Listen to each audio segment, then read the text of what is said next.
Hey all, welcome to Parker's Reefs. On today's episode I'm going to show you some of my weekly maintenance that I do on my 6 reef tanks.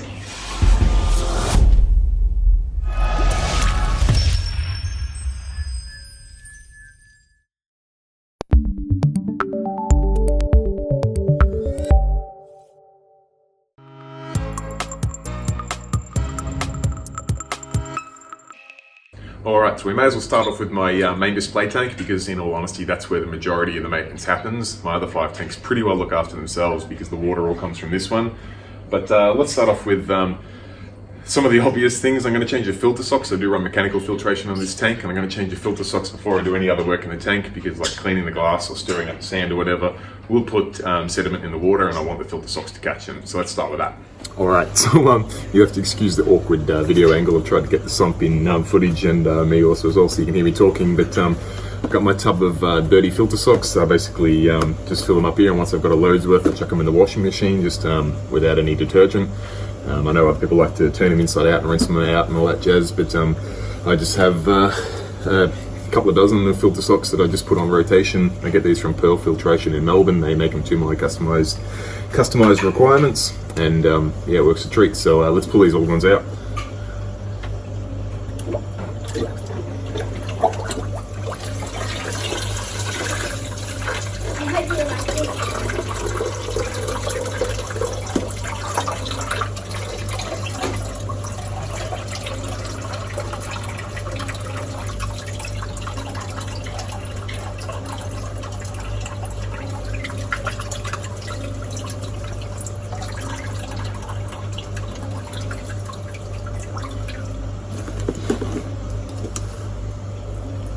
Old, new.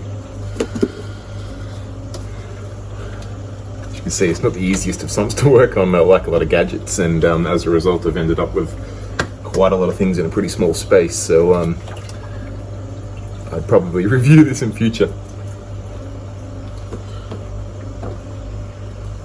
Alright, that's our filter socks done. Let's move on to giving the glass a clean and just sort of rearranging a little bit of the sand, just because I've put some new Max Spec Gaia pumps on, and they're moving some sand around, and I just don't like the aesthetic look of having bare glass on the bottom, so I'll move some sand about.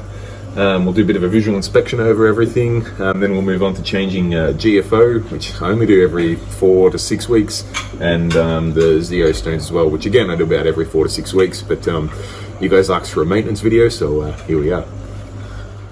Alright, it's time to clean the glass. My budgie's pretty excited about it. I'm not sure why, but I use these, I'm pretty sure they were continuum scrapers, just to get right down the bottom and along the back wall and stuff, and I have my huge mag float scrape, so yeah, let's get into it.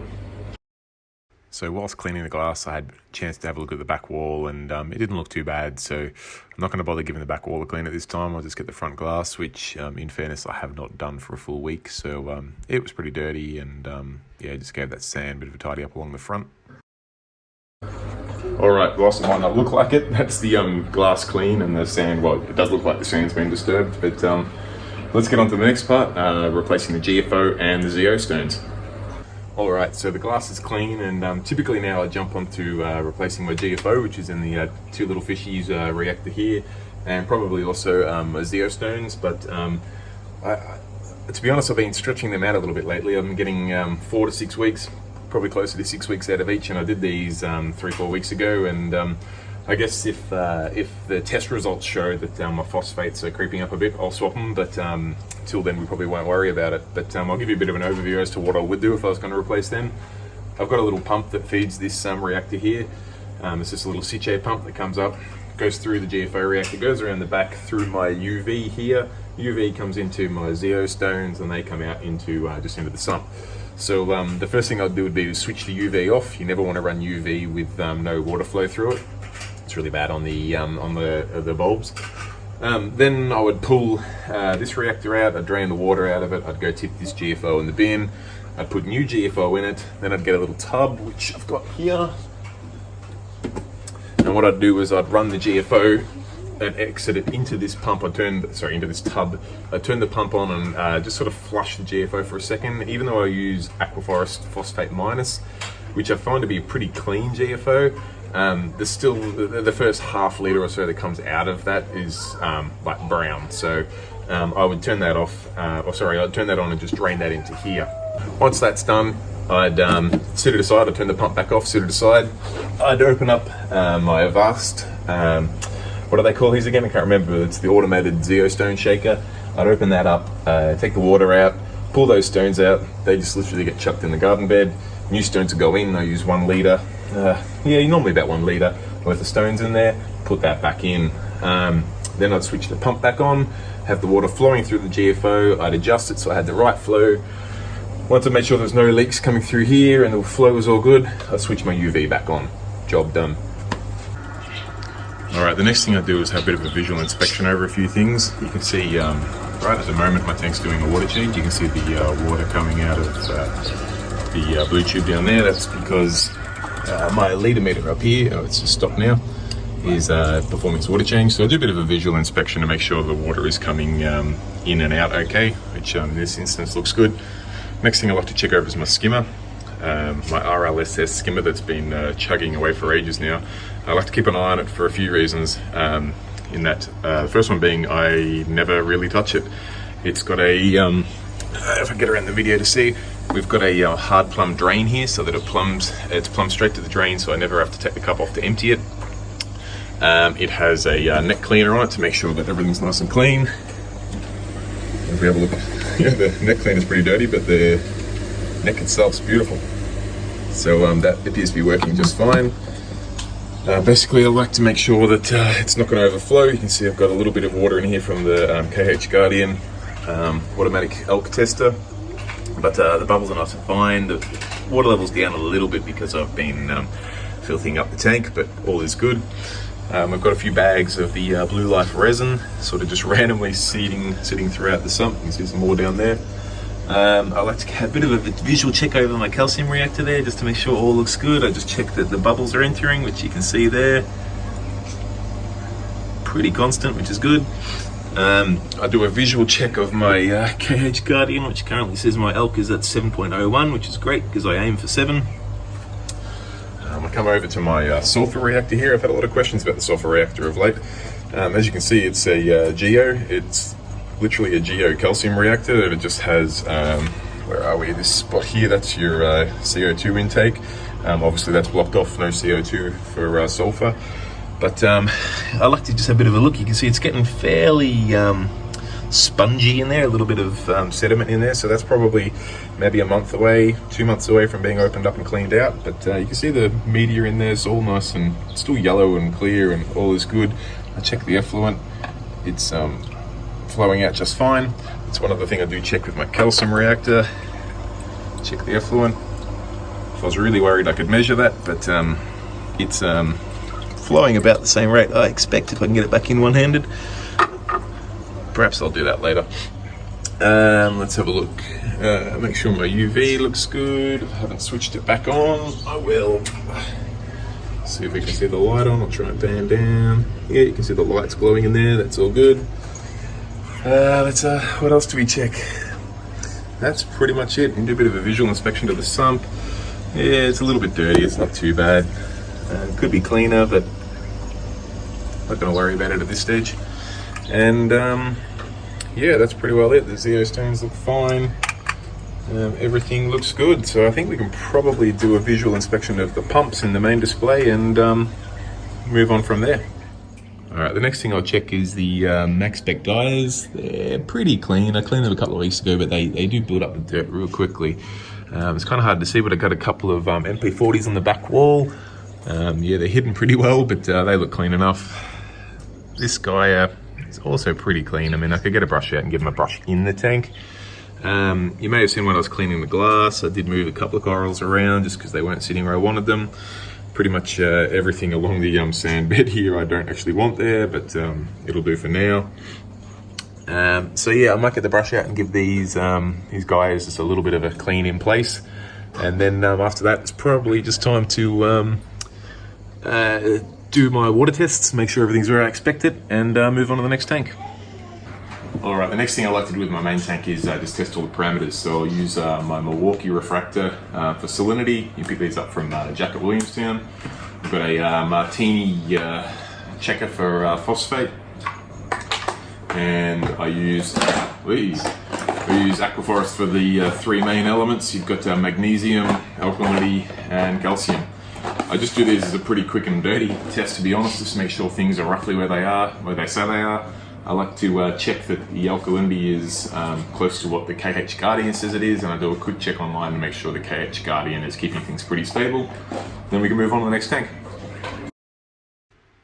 Every now and then, probably every second week, I'll test nitrate as well, or if I just suspect something's not right with the tank. And maybe once a month or every 6 weeks, I'll also test potassium and strontium. But yeah, they're pretty much the only elements I test. Alright, so my tests are in, and most things are looking pretty good. Started off with salinity of 1.026 specific gravity, which is right where you want it. Happy days. Alkalinity matched exactly what my KH Guardian said. Well, it said 7.0, so I'll take that. Magnesium came in a touch high at around 1400 parts per million. I don't mind a high magnesium, so I'm not going to change anything there. My calcium, however, did come up a bit high. I've had some ICP tests done, and also my home test kits were showing that I was coming in around at a 390, maybe 400 before. So I've been manually dosing a bit of extra calcium this week, and it shows I've probably gone a little bit high because it's up at around 470 at the moment. So I'm not going to make any changes other than stopping dosing that calcium, and that should come back nicely on its own. And phosphate, which after cleaning the glass and stirring the sand up a little bit, came in at 0.08, 0.09, so that's probably a touch high, but after stirring all that up, I'm not too bothered. So I'm not going to change GFO this week, but maybe next week I'll get onto that. Now, Ruby, what should we do next? What do you say? Now we're going to do that tank. I'm going to do that. Good job. Let's do it. Alright, so next up's my beloved Redcinex 130, my original marine tank that got me into this hobby. As you can see on this tank, it's a soft coral tank, so it doesn't really get a lot of maintenance, testing, water changes. Oh, it does get automatic water changes through the top here, through my leader meter system, but pretty much my weekly maintenance on this tank is just to have a look over it. Maybe I'll clean like the outside to get a little bit of salt creep here. But other than that, I mean, the tank itself just kind of kicks along. I make sure the Tunzi pump's still running, looks nice and clean. It's got a little bit of coralline algae building up on there, but it's okay. I do a bit of a visual check over for any pests. This tank has had asterinas before, and I can see one down there, so I'll pull it out. They don't appear to take anything out of the tank though, which is good. Maybe it's just the coral choice in here. The tank is absolutely littered with detritus. I could try and turkey base that out, but I never worry about it. So I might give the glass a clean, and then a bit of the hood and things, a bit of a clean, just with a vinegar spray and some paper towel, and we'll be good. I should point out that this tank gets 20 litres a day water changed automatically from my main tank, so most parameters looked after pretty well. As a result, I have the skimmer turned right down. It's pretty much just an oxygenator in this tank, and I don't even have an ATO with the hood. Combined with 20 litres a day of water from the main tank, it keeps all the parameters right in check. Alright, well that tank is a bit cloudy after cleaning all the glass and back wall, and main tank's kind of the same. Let's head on into the fish room. Alright, we've got a few tanks in here to work on.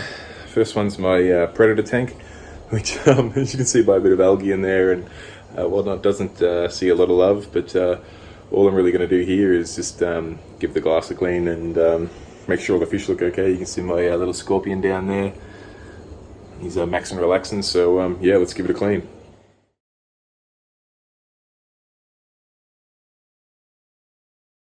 That's it for this tank. If I was really keen, I'd get a hose out and I'd siphon off some of this algae that's dying off. The tank had stacks artificial rock in there, which has got a fair bit of silica in it, so it just probably for about 6 months just gave a pretty decent algal bloom, but that's all dying off now and you can actually siphon it off. But yeah, I'm not too fussed. There's nothing else in there other than a bubble tip, so I'll let it do its thing, and we'll move on to the next tank. Alright, next up's my main frag tank. There's not a huge amount of work after doing this one either, but it's going to give a bit of a visual inspection, so I'll take this top lids cover off. Just sit either side. And I'll switch off some of the flow, which is done through my phone, which is recording now, and then we can have a look through the top and see if there's anything that needs to be moved or cleaned or any aptasia we need to tidy up and go from there. Alright, so now that the flow is turned off, we can have a bit of a look from the top down and just make sure everything's looking okay. Colours are starting to come back in this tank really nicely. They were getting a bit brown there for a little while when I discovered I had a magnet frag rack in here that was rusting away. And yeah, colours are slowly coming back, but I can't see anything really stinging anything else too bad. There's a few pieces that are close. There's a couple of bits in there that are dead or dying that I've pulled out of other tanks to see if they come back. Like this Dallas up here, you can see it was completely shaded. It was basically white, but you're starting to see a little bit of colour coming back. There's a couple of bits up here that I got from a friend, Ali, that he thought died in shipping, but I said let's chuck them in here and just see if they come good. Everything else is looking pretty good. So this tank, I must admit, does get the occasional bubble algae in here, and every now and then a bit of aptasia, but we're looking pretty good today, so I think we can turn the flow back on and move on to the next tank. Alright, here is our next tank. It's my Clam harem tank, which has also got a cleaner shrimp in there and a, as you can see, a nice little lemon peel. This one hasn't been touched for a little while. It's getting pretty dirty, so we're going to give the glass a clean. The lights come on in this tank a bit later, so the lights are currently off. But yeah, let's give the glass a clean and maybe just check the in-tank skimmer, and we should be good to move on to the next. So let's get into it.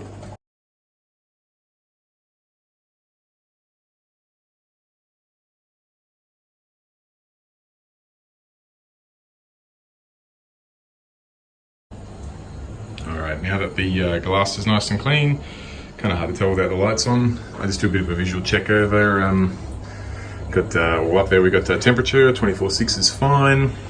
Here's my sulfur reactor, just make sure that's still got a bit of flow coming through it, which it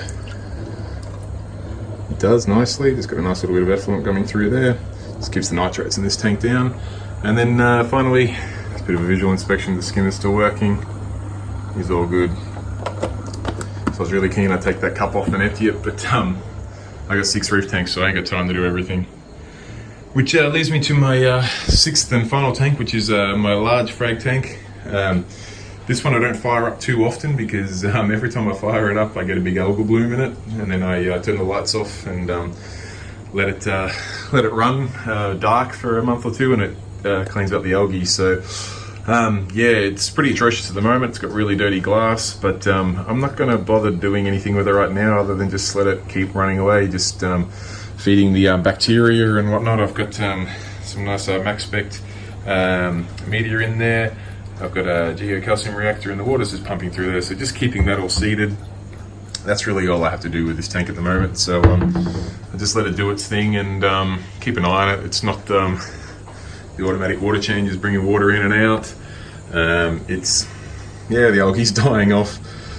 Probably what I'll do is I'll put new globes in here. I'm suspecting whether the globes in this big light fixture, which if I can pan up far enough, yeah, it's got 2 metal halides, 4 T5s, and along the back here a LED strip, so it's got a lot of light. I'll probably put some new globes in that and fire it up at some stage. I've got my Aqua Rocks thing, magnetic frag rock in there, cycling away, doing its thing, just getting all the algae out of it before I put it in my main tank. But yeah, that pretty well sums up our maintenance. It's probably a bit more than I do most weeks, but thought I'd best put on my best behaviour for the camera. And yeah, thanks for watching, everyone. Till next time, bye.